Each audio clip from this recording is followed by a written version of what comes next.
Now today I'm going to solve a question on method of differentiation. The question is, if the new definition of the derivative is given as f dash of x is equal to limit h is tending towards 0, f of x plus h whole raised to power 10 minus f of x whole raised to power 10 upon h. Now function is given f of x is equal to x ln of x. We have to find the derivative of the function at x is equal to e using the new definition of the derivative. Now if you recall this definition, this is similar to our first principle, that is f dash of x. Earlier we what used to do. So earlier definition was limit h is tending towards 0, f of x plus h minus f of x upon h, indirectly without the powers. Now our comfort zone lies in first principle, because according to that we got the derivative of sin as cos tan as secant square of x, for example.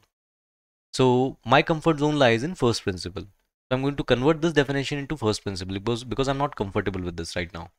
And if you directly apply the limit, it will be very difficult for you to calculate the derivative. So I'm going to take g of x here as one function, which is equal to f of x whole raised to power 10.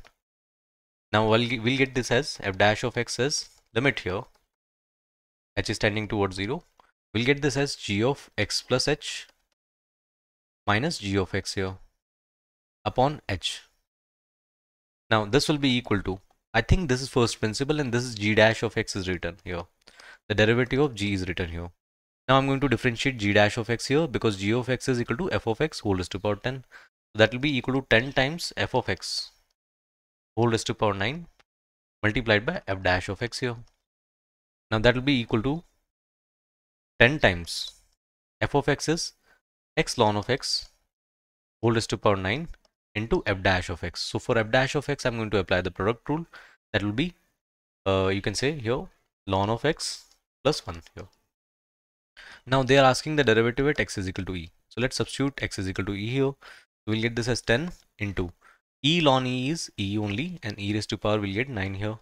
And similarly, ln e plus 1 will be 2 here. So final answer will be 20 into e raised to power 9 here. The derivative is 20 e raised to power 9 at x is equal to e. That will be the final answer. And that will be all.